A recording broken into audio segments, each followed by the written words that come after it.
The first shadows appeared over Tokyo at 3:17 a.m. local time. Silent, massive ships that blotted out the stars themselves.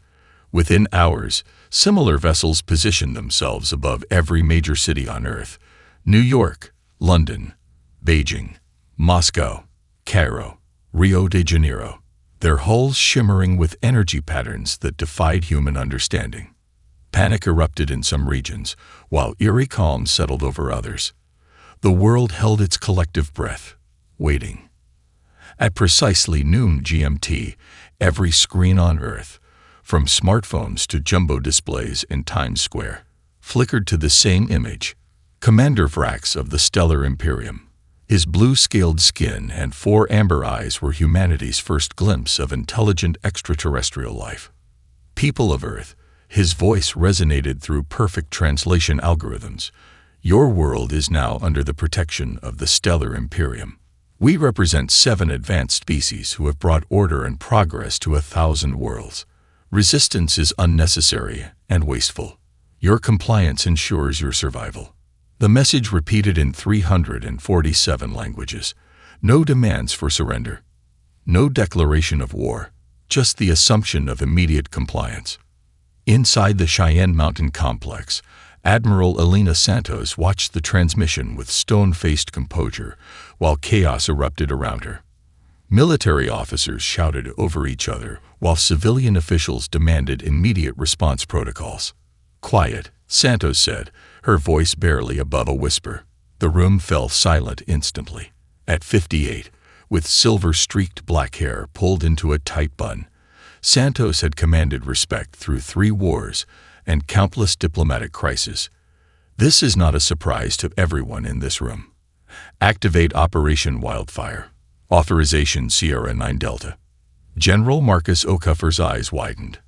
"Admiral, that's a theoretical contingency. We never expected to." "We've been expecting this for 3 years, 2 months, and 14 days, Santos interrupted, nodding to her aide who brought forward a secure tablet. The Deep Space Telescope Array at Mauna Kea detected their approach 1,167 days ago. We've been preparing ever since.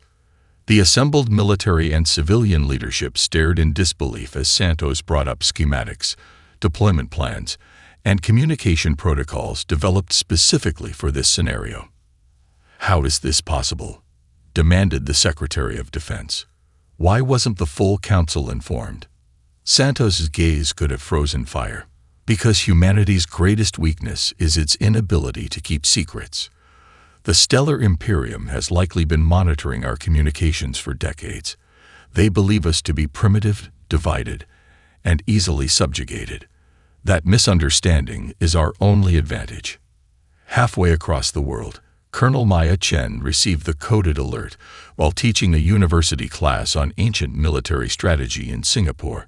She smoothly concluded her lecture, picked up her worn leather bag, and walked calmly to her office. Once inside, she activated a hidden panel in her desk, revealing advanced communication equipment that connected her to a secure network. Phoenix Actual Reporting. Operation Wildfire is live. Beginning recruitment phase.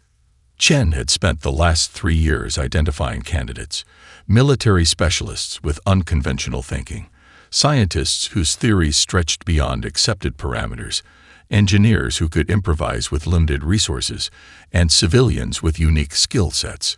Each had been vetted through elaborate means without ever revealing the true purpose. Within hours of the alien announcement, Chen's sleeper agents activated across 6 continents. Dr. Aiden Nakamura, the brilliant xenobiologist, submitted his services to the Stellar Imperium as an expert on Earth biology, positioning himself to gather crucial intelligence. Dr. Elijah Okonkwo, whose breakthroughs in quantum communications have been deliberately kept from publication, began analyzing the alien transmission patterns from his hidden laboratory beneath Lagos University.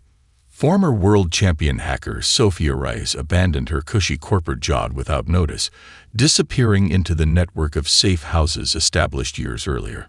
Lieutenant Commander Jackson Wei, whose revolutionary tactical theories had been dismissed as too unorthodox, by military leadership, received new orders directly from Santos herself. 2 days after first contact, the United Earth Defense Council publicly announced its surrender to the Stellar Imperium. Admiral Santos herself stood before the alien representatives, appearing appropriately humbled as she handed over control of Earth's military assets and orbital installations. "Humanity recognizes the futility of resistance," she stated for the cameras. "We seek only to learn from our new guardians and hope to eventually earn our place among the stars." Commander Vrax accepted the surrender with evident satisfaction, instructing his subordinates to begin dismantling Earth's defensive capabilities immediately. "Your species shows wisdom in accepting inevitability," he said, mandibles clicking in what his species considered a smile. "Compliance will be rewarded with survival." That night, as the first alien occupation forces established bases in former human military installations, Admiral Santos met with her most trusted officers in a shielded bunker 3 kilometers beneath the Antarctic ice shelf. "They believe we've surrendered," she told them, her eyes gleaming with fierce determination. "Let them believe it. Let them grow complacent. Meanwhile, we prepare, we gather intelligence, we identify weaknesses." She brought up a holographic display showing detailed timelines and objectives. "Operation Wildfire has begun. The Stellar Imperium thinks they're dealing with primitive, frightened creatures who will accept subjugation out of fear." Her smile was cold as the surrounding ice. "They have no idea what humans are truly capable of when fighting for survival. Let's show them exactly what they've underestimated." 3 months into the occupation, the Stellar Imperium's presence had transformed Earth's landscape. Gleaming silver and blue structures now dominated major cities, their architecture impossibly elegant yet somehow cold. Imperium drones hummed constantly overhead, monitoring human activity while automated harvesters systematically stripped away Earth's resources. Commander Vrax stood at the observation deck of his headquarters, formerly the United Nations building in New York, watching humans shuffle through checkpoints with downcast eyes. "Such docile creatures," he remarked to his second-in-command. The intelligence reports suggested they might resist more vigorously. "Their military capabilities were primitive," the subordinate replied. "They recognize the futility of resistance." Vrax nodded, mandibles clicking in satisfaction. "Begin Phase 2 extraction protocols. Increase production quotas by 30%. What Vrax couldn't see was the network forming beneath the veneer of compliance. Deep within the repurposed Mount Sinai Hospital, Dr. Aidan Nakamura worked diligently under Imperium supervision, ostensibly helping the aliens understand human biology to improve conditions for Earth's population. "The cellular regeneration rate in humans is fascinating," he explained to his Viridian supervisor, a tall insectoid being. "May I examine a tissue sample from your species for comparison?" Purely for academic purposes. The request seemed harmless enough. The Viridian extended a limb, allowing Nakamura to extract a small sample. "Your curiosity is commendable, though ultimately irrelevant to your duties." "Of course," Nakamura replied with appropriate deference. "I'm grateful for the opportunity to learn." That night, alone in his quarters, Nakamura placed the sample under his microscope, a deliberate antiquity the aliens had dismissed as harmless. His eyes widened as he confirmed his hypothesis. The Viridian cellular structure, while remarkably advanced, showed specific vulnerabilities to common Earth compounds. Most notably, their respiratory system appeared highly sensitive to certain plant alkaloids found in nightshade species. Nakamura carefully documented his findings in a handwritten journal using a cipher based on ancient Japanese kanji, then hid it inside a hollowed medical textbook. Technology so primitive the alien scanners ignored it completely. Across the Atlantic, in what had once been Cambridge University, Dr. Elijah Okonkwo had been assigned to improve Earth's power grid to better serve Imperium extraction equipment. His alien supervisors valued his expertise, but considered his questions about their technology harmless curiosity from a lesser species. "The quantum resonance patterns in your communication network are remarkable," Okonkwo commented casually while working alongside a Meridian engineer. They appear to use 11-dimensional folding rather than conventional transmission. The meridian made a sound like tinkling glass, their version of dismissive laughter. Your species barely understood 4-dimensional physics. These concepts are beyond your comprehension. Undoubtedly, Okonkwo agreed with practiced humility. I'm simply amazed by their elegance.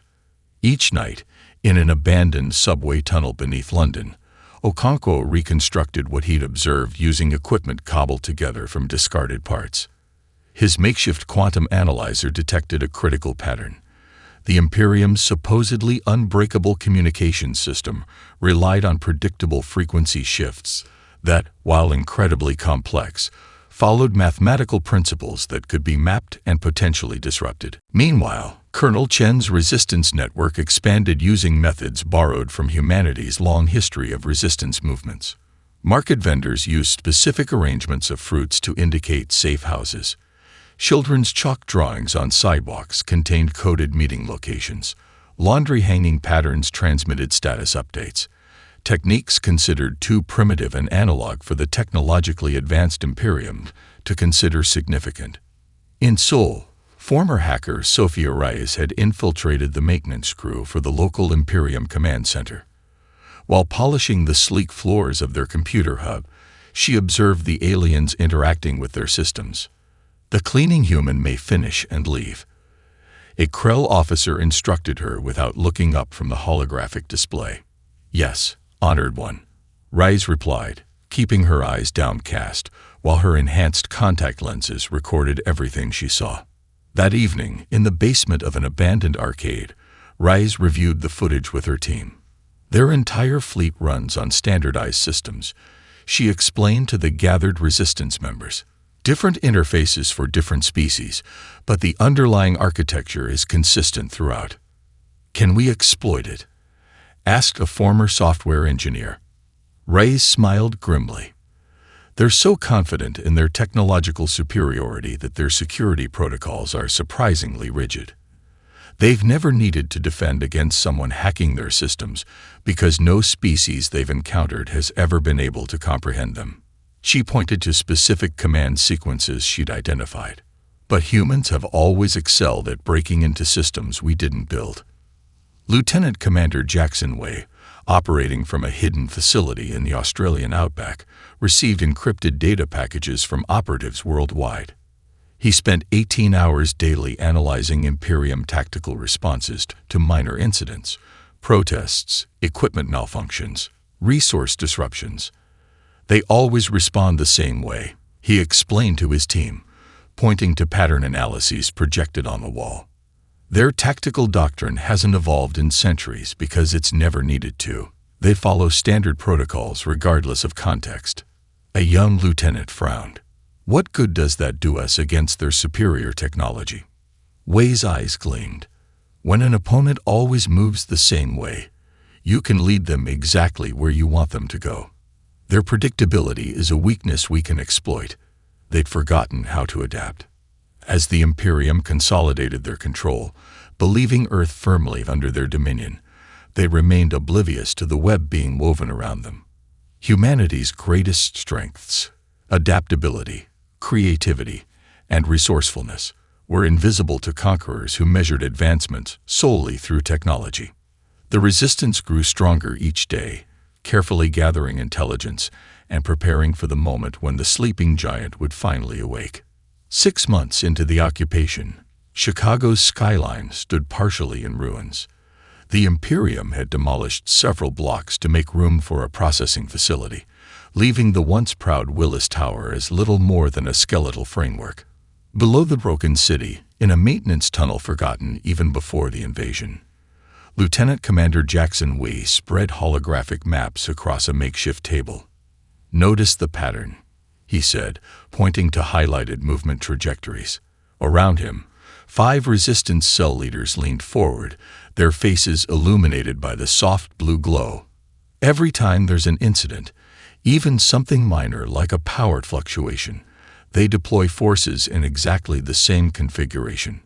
Colonel Chen studied the display with narrowed eyes. You're certain of this?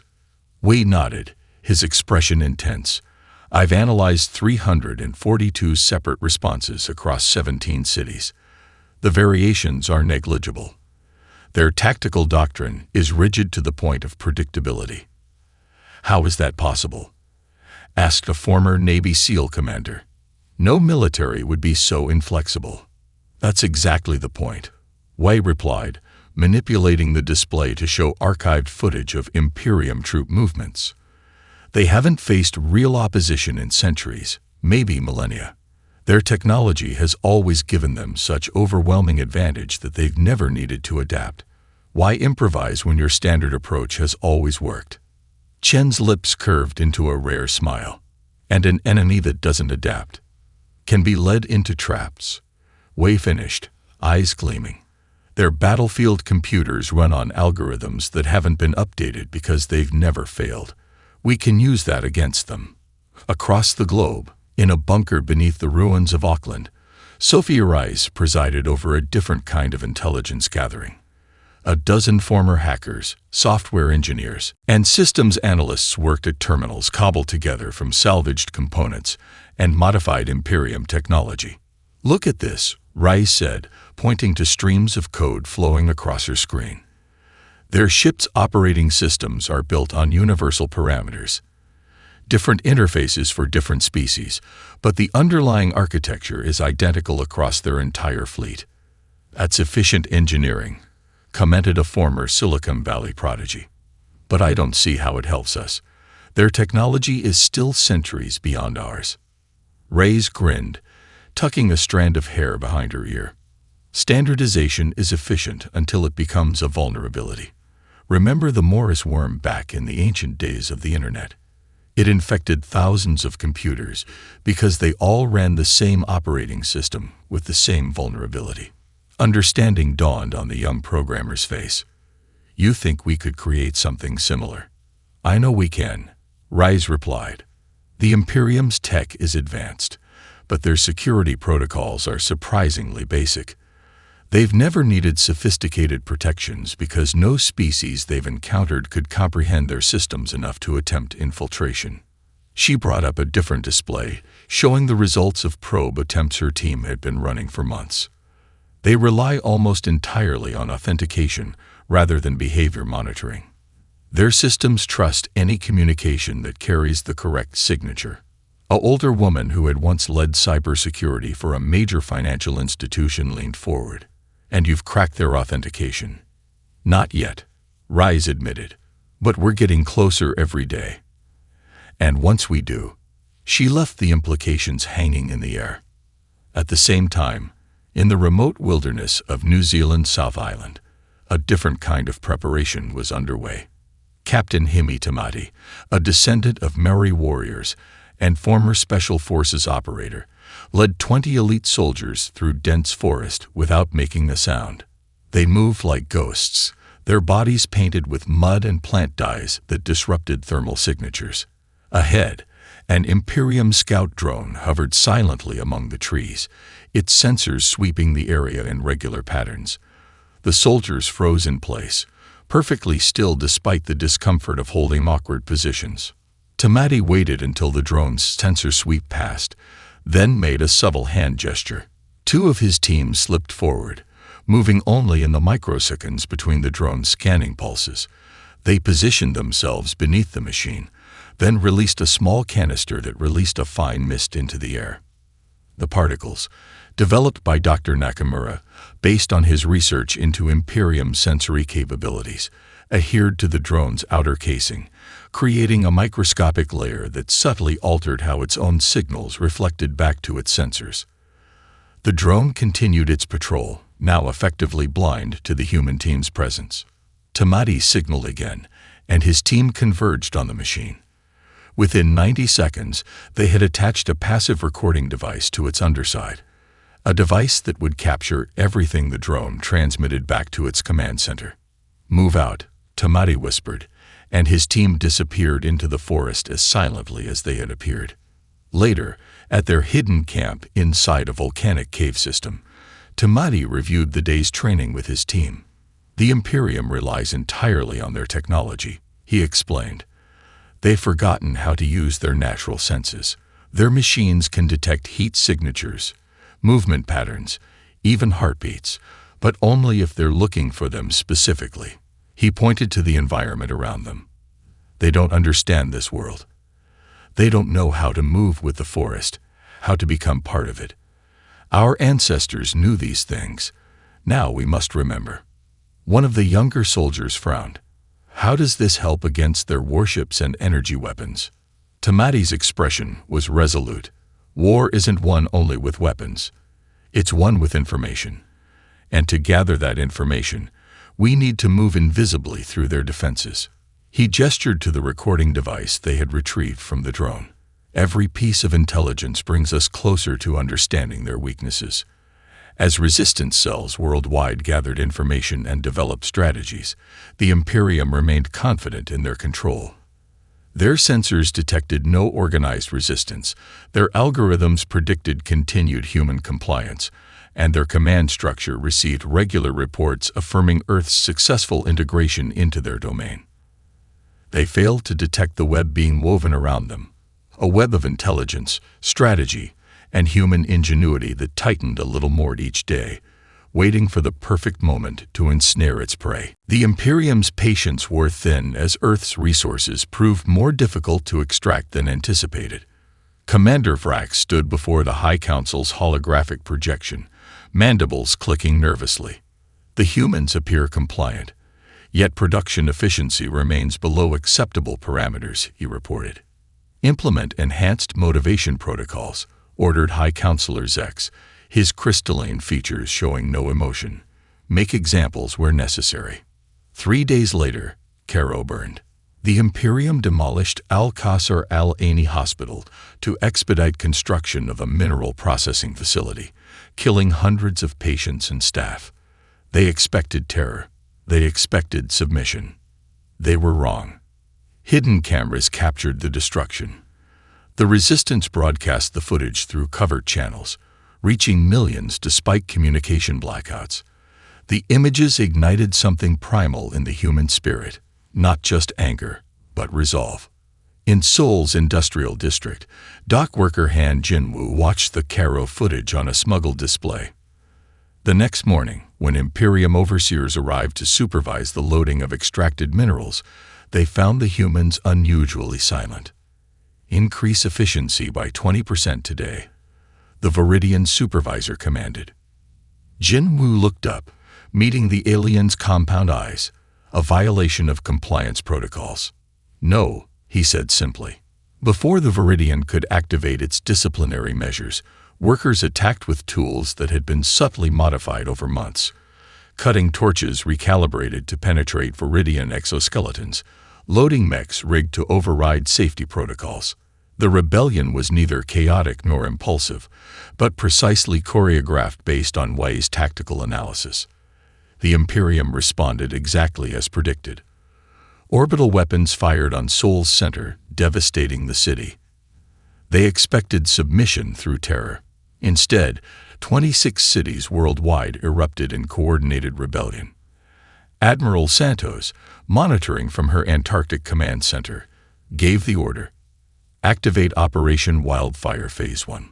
Across the globe, electromagnetic pulse devices, disguised as surrendered weapons months earlier, activated simultaneously. The Imperium's communication network crashed, plunging their command structure into 18 hours of chaos. From hidden bunkers worldwide, human fighters emerge, moving with purpose toward predetermined targets. In New York, Colonel Chen led a strike team into the former United Nations building. Remember, she told her soldiers as they moved silently through maintenance tunnels, we're not fighting for revenge. We're fighting for survival. As dawn broke over a changed Earth, the Imperium faced an unthinkable reality. The supposedly primitive humans weren't just resisting. They were fighting back with methodical precision. The sleeping giant had awakened, and it would not rest until it reclaimed its world. During the worldwide assault on Imperium installations, Colonel Chen's communication team intercepted an anomalous transmission. The signal used Imperium protocols but contained an encrypted message hidden beneath standard communications. It could be a trap, warned her security officer as they huddled in the captured command center. Chen studied the decryption results, or something else entirely. Prepare a secure response channel. The reply came within minutes. Coordinates for a meeting location beneath the Antarctic ice shelf, less than 2 kilometers from Admiral Santos's hidden headquarters. 24 hours later, Chen and a small security team stood in a frozen cavern, weapons ready as a sleek transport pod emerged from a freshly melted tunnel in the ice wall. The vessel's hatch opened to reveal a sight no human expected. A Lycani, one of the wolf-like beings who served as elite shock troops for the Imperium. The creature stepped forward, amber eyes gleaming in the dim light. Silver-gray fur contrasted with the black armor bearing Imperium insignia, but with one critical difference. The emblem had been deliberately scared, the mark of the High Command scratched through. "I am Pack Commander Terran," the Lycani announced, voice a low growl. "I represent those who would break their chains alongside humanity." Chen kept her weapon steady. "Why should we trust you?" Terran's fanged mouth formed what might have been a smile. "Because like you, we know what it means to face extinction." The Lycani activated a holographic display, showing a star system humans had never seen. 50 years ago, this was our homeworld before the Imperium arrived. We were a proud species with our own empire spanning 3 systems. The display showed massive Imperium vessels descending on a planet with twin moons. "They gave us the same choice they gave you, surrender or annihilation. We fought for 2 years before they broke us." Chen lowered her weapon slightly. "And now? Now we see something unprecedented. A species fighting back effectively against the Imperium. In all our history as their unwilling servants, we have never witnessed resistance like yours." Terran stepped closer. "My faction has waited generations for this opportunity." The Lycani handed Chen a data crystal. "This contains the location of the Imperium's central command ship and the frequency harmonics for their shield systems. Their shields are impenetrable, unless you know precisely how they modulate." Admiral Santos, who had been monitoring from a hidden alcove, emerged from the shadows. "What do you want in return?" Terran's expression hardened. "A place in the alliance that destroys the Imperium. And afterward, ships to return to what remains of our homeworld." Santos and Chen exchanged glances. The Admiral nodded once. "Welcome to the Resistance, Pack Commander," Chen said, extending her hand in a very human gesture. After a moment's hesitation, Terran took it, sealing an alliance that would reshape galactic history. 1 year into the occupation, Operation Wildfire entered its main attack phase. Admiral Santos stood in the command center beneath Mount Cheyenne, surrounded by holographic displays showing deployment positions worldwide. "All units report ready," her communications officer announced. Santos took a deep breath. "Launch Operation Hurricane." Across the globe, converted passenger ships rose from hidden hangars. Modified with technology provided by Lycani engineers, these vessels weren't meant to match Imperium ships in direct combat. They were designed for something the aliens would never expect. In orbit, Imperium Commander Thex observed the approaching craft with contempt. "Primitive vessels. Deploy standard intercept pattern." The Imperium ships moved into textbook defensive formation, energy weapons charging. Their targeting systems locked onto the human vessels, predicting their trajectories based on standard evasion algorithms. But these ships didn't move like anything in the Imperium tactical database.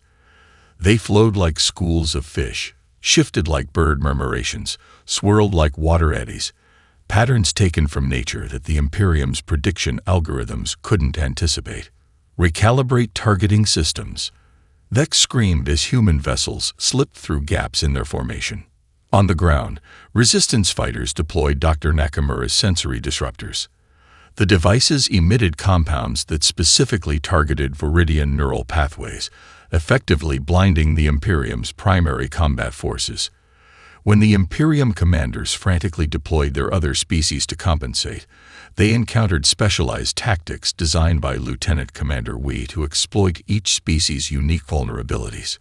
Krell troops, reliant on thermal sensing, faced cold-adapted human fighters wearing thermal-dampening suits. Meridian commanders, who processed information sequentially, were overwhelmed by simultaneous attacks from multiple vectors. Most shocking to the Imperium High Command was the human capacity for battlefield improvisation. Special forces teams used tactics that seemed chaotic but contained deep strategic patterns, confounding the rigid Imperium battle computers.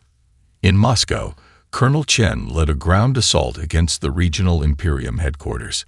When her team encountered unexpected resistance, she didn't follow the planned protocol. She adapted instantly. "Fall back to position Delta," she ordered. "Rise, deploy the sonic disruptors now instead of at the second checkpoint." This ability to change tactics mid-battle bewildered the Imperium commanders, whose forces had always relied on preset battle plans. In orbit, human Lycani joint crews breached the first major Imperium defense platform. Inside, Pack Commander Terran snarled in satisfaction as his claws slashed through the command console. "Send the signal," he told his human counterpart. The message flashed to resistance cells worldwide. Phase 1 complete. Hurricane is breaking through. For the first time in their long history of conquest, the Imperium faced defeat on multiple fronts, their once unquestioned superiority crumbling before human ingenuity. Facing unprecedented losses across multiple fronts, the Imperium Supreme Command dispatched their ultimate weapon, the Extinction-class vessel Inevitable Dominance. The massive ship emerged from hyperspace at the edge of the solar system, its silhouette blotting out the stars as it approached Earth. From her command center, Admiral Santos watched the vessel's approach on long-range scanners. "It's time," she told her senior staff. "Initiate Operation Lightning." Dr. Okonkwo's team had spent months decoding the Imperium's quantum communication protocols. In a bunker beneath Lagos, the physicist made final adjustments to their transmission array. "The signal must appear as a routine authorization code," he explained to his team. "But within that code will be our package." The package, a brilliantly engineered set of instructions disguised as system updates, would cause cascading failures throughout the massive ship's command systems. It was humanity's digital Trojan horse. "Broadcasting now," Okonkwo announced, initiating the transmission. Aboard the Inevitable Dominance, systems acknowledged the incoming signal as a priority update from Imperium High Command. Authentication protocols verified the transmission signature, and automated systems began implementing the embedded instructions. Meanwhile, Sophia Rice led a small infiltration team using stealth technology reverse-engineered from captured scout ships. Their craft, barely larger than a shuttle, approached the massive vessel's auxiliary maintenance port. "Remember," Rice told her team, "we have 14 minutes between security sweeps. If we're not inside by then, we're dead." Their mission parameters had been clear: infiltrate and sabotage the Inevitable Dominance's weapon systems. But as they breached the outer hull and made their way toward the auxiliary control center, Rice realized something unexpected. "The command systems are already destabilizing," she whispered, checking readings on her modified Imperium scanner. "Okonkwo's virus is working better than projected." Making a split-second decision that would alter the course of the war, Rice diverted her team from their original target. Change of plans. "We're taking control of the auxiliary navigation systems." In orbit around Earth, human Lycani joint crews engaged the remaining Imperium vessels in a battle that illuminated the night sky. The aliens' superior technology was gradually being offset by humanity's unpredictable tactics and the Lycani's intimate knowledge of Imperium ship weaknesses. On Earth's surface, Colonel Chen led the final assault on the Imperium planetary headquarters. As her forces breached the primary defense perimeter, Commander Vrax watched in disbelief as his supposedly infallible tactical algorithms failed to predict human movements. "Impossible," he hissed as human forces appeared from vectors his systems had declared secure. For the first time in his long career, Commander Vrax experienced an unfamiliar emotion: fear. As Chen's forces closed in on his command center, he activated the emergency communication array. "This is Commander Vrax," he transmitted. "I wish to discuss terms of surrender." 3 weeks after Commander Vrax's surrender, the once mighty Imperium forces stood defeated. The massive ship, Inevitable Dominance, now under human control, hovered in Earth's orbit as a symbol of humanity's unexpected victory. In a specialized containment facility beneath Geneva, Commander Vrax watched through an observation window as human engineers dismantled and studied Imperium technology. What astounded him most wasn't their technical prowess, but their speed of adaptation. "Impossible," he muttered as a team led by Dr. Okonkwo successfully replicated the quantum communication array that had taken Imperium scientists centuries to perfect. "Your species should not be capable of this." Admiral Santos, standing beside him, smiled slightly. "That's what you never understood about humans. We don't progress linearly. When pushed to our limits, we make exponential leaps." Throughout Earth, recovery efforts began. Cities damaged during the conflict were being rebuilt, not just as they were before, but incorporating salvaged Imperium technology to create something new, a blend of human creativity and alien advancement. In orbit, the first diplomatic conference between humanity and former Imperium subject species commenced aboard the captured flagship. The Lycani delegation, led by Pack Commander Terran, formally requested alliance with Earth. Representatives from the Noor, Krell dissidents, and Meridian separatists followed suit. For millennia, the Imperium expanded through conquest and subjugation. Colonel Chen addressed the gathered delegates. "Today, we establish something different. The Stellar Covenant, founded on principles of mutual respect and cooperation." Human expeditionary teams prepared to venture beyond the solar system for the first time, their mission not conquest, but partnership with worlds formerly under Imperium control. Before departing for rehabilitation on a remote outpost, Commander Vrax requested a final meeting with Dr. Nakamura. The scientist who had first discovered the aliens' physiological weaknesses entered the containment room cautiously. "I still don't understand," Vrax said, mandibles clicking softly. "How did a pre-spacefaring species defeat the greatest empire the galaxy has ever known?" Nakamura considered the question carefully. "Your empire valued technological advancement above all else, but technology is just a tool. Humanity's true strength lies elsewhere. In our diversity of thought, our ability to innovate when faced with overwhelming odds, our capacity to turn disadvantage into opportunity." He gestured toward the window where Earth was visible, beautiful and blue against the blackness of space. "Most importantly, we understand something your empire forgot long ago. True strength comes not from domination, but collaboration." As the first human ships prepared to venture to distant stars, the story of Earth's victory against the mighty Imperium spread across the galaxy, a warning to would-be conquerors and a beacon of hope for the oppressed. Humanity had announced its arrival on the galactic stage, not through conquest, but by demonstrating that adaptability, cooperation, and indomitable spirit could overcome even the most overwhelming odds. The stars, once threatening, now beckoned with promise.